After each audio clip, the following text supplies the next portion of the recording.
Hello guys, आज का हमारा टॉपिक है आवर चेंजिंग अर्थ। अर्थ में लगातार कुछ ना कुछ चेंज होता ही रहता है। इसके पीछे दो तरह के फोर्स काम करते हैं। नंबर वन, एंडोजेनिक फोर्सेस जो अर्थ के इनसाइड में एक्ट करते हैं, जिनकी वजह से वोल्केनो इरप्शन और अर्थक्वेक आता है। दूसरा है एक्सोजेनिक फोर्सेस जो अर्थ की सरफेस पे एक्ट करते हैं और कई तरह के चेंजेस लाते हैं। हम एक एक करके इन सब के बारे में जानेंगे, समझेंगे। हम सब जानते हैं ये जो पूरा अर्थ का ऊपर का जो हम सरफेस देखते हैं, ये लिथोस्फेरिक प्लेट्स पे टिका हुआ है। लिथोस्फेरिक प्लेट्स भी कई टुकड़ों में बटे हुए हैं और इनमें कंटिन्यूअसली मूवमेंट होती रहती है। वो मूवमेंट होता है इनसाइड द अर्थ, जो मोल्टेन मैग्मा है उनके मूवमेंट की वजह से ऐसा होता है।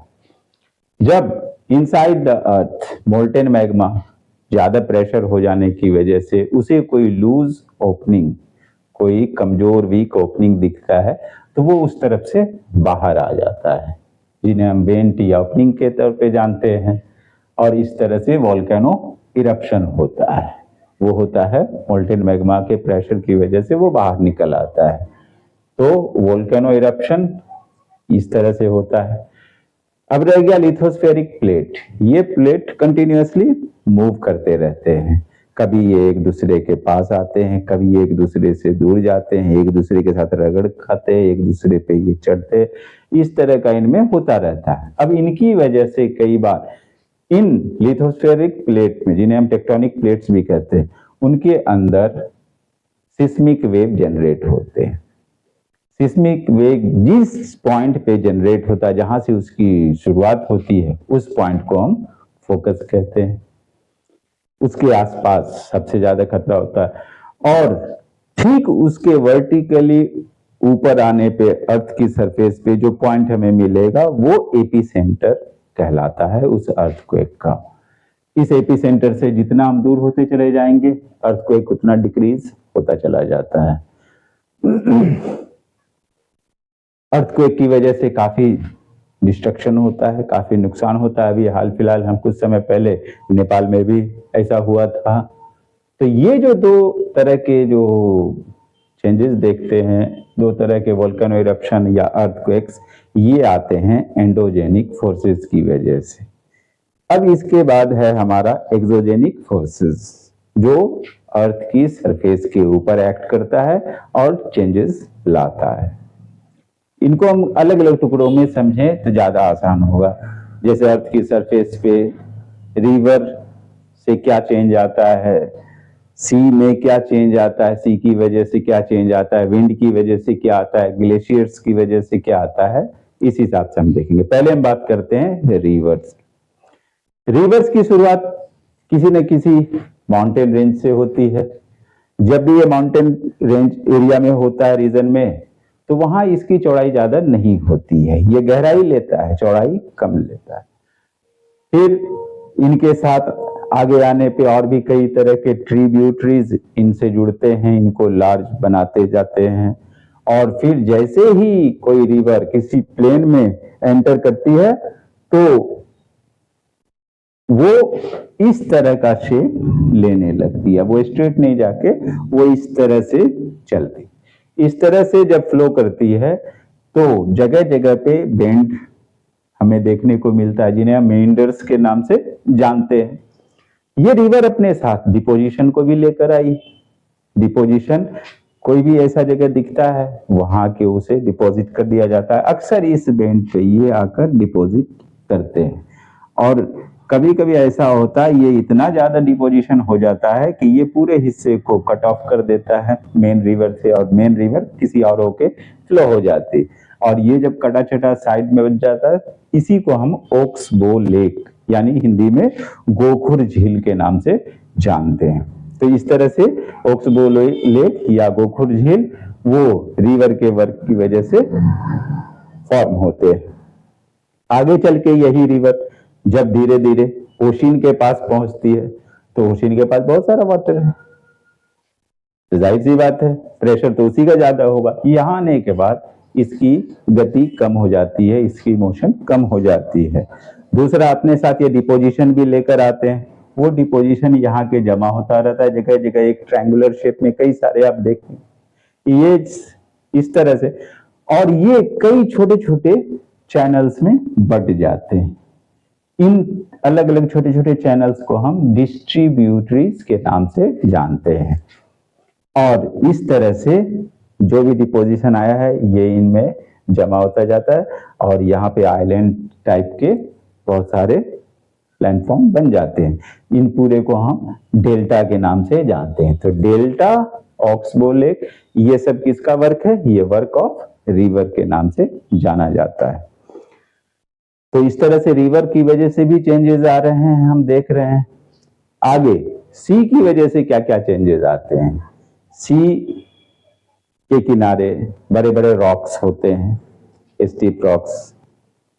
वे रॉक्स उनसे आकर ओशन की लहरें, सी की जो वेव्स हैं वो कंटिन्यूसली टकराती रहती है। जब वो टकराती है तो उनपे फोर्स अप्लाई होता है, और ये कंटिन्यूसली टकराते रहने की वजह से, फोर्स अप्लाई होते रहने की वजह से इन रॉक्स में क्रैक्स डेवलप होता है।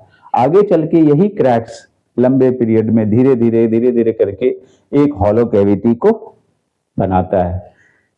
आगे चल के जब ये कैविटी काफी बड़ा हो जाता है, जिसे हम सी केव्स के नाम से जानते हैं, तो वो सी की वजह से सी केव्स बन रहे हैं। फिर जब यही केव्स के साथ बार बार वो ओशन के करंट टकरा रहे हैं, सी के करंट्स टकरा रहे हैं, आगे चल के धीरे धीरे ये इसके उस पार तक खोखला कर देता है और उस पार से निकल जाता है।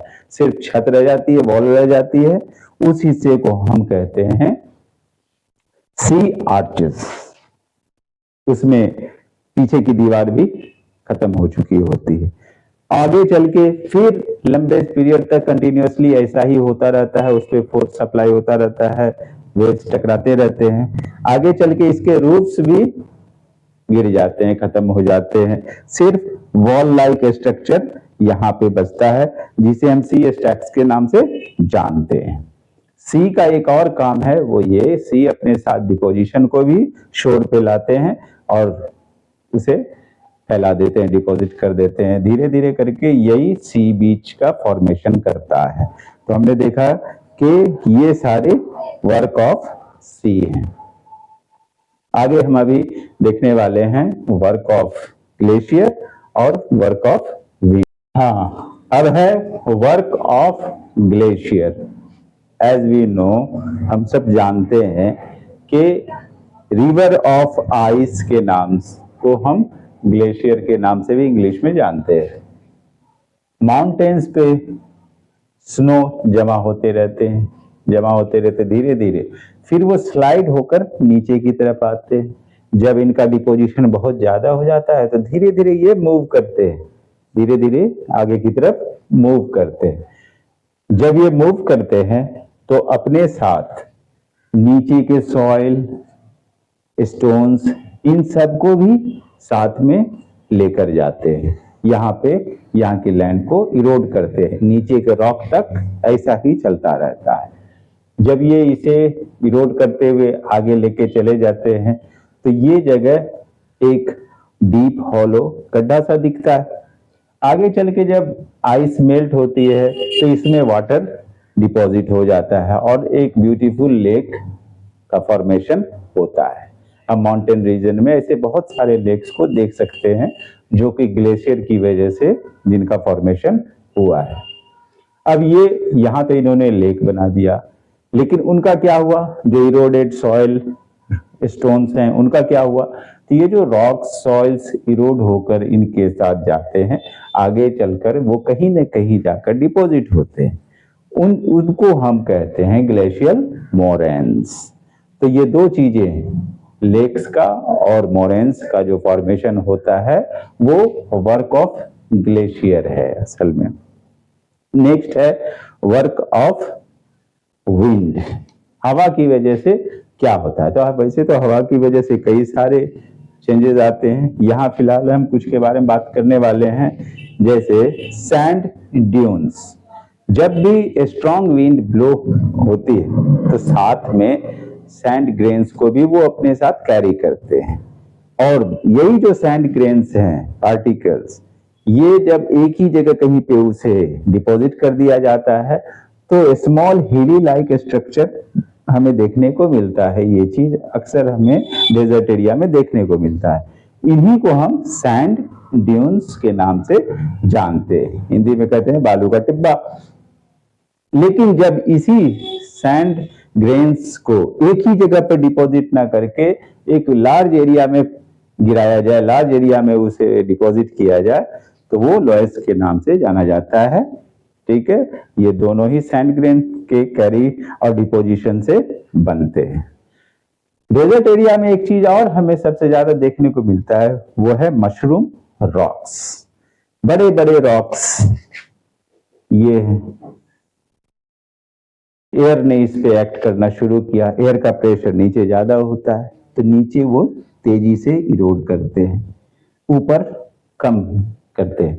नीचे तेजी से इरोड करने की वजह से एक समय धीरे धीरे करते करते ऐसा आता है, नीचे का हिस्सा ऐसा हो जाता है पतला और ऊपर मशरूम के जैसा शेप बन जाता है और इस तरह से हमें मशरूम रॉक्स मिलता है। तो ये मशरूम रॉक्स हो, लॉयस हो, सैंड ड्यून्स हो, ये सभी किनका काम है? ये है विंड की वजह से ये चेंजेस आते हैं। मेरे ख्याल से इन सब को समझने में आसानी होगी आपको और इनसे काफ़ी हेल्प मिलेगा। मेरे चैनल को लाइक, सब्सक्राइब और करें और साथ ही अपना सजेशन भी कमेंट करें। Thank you.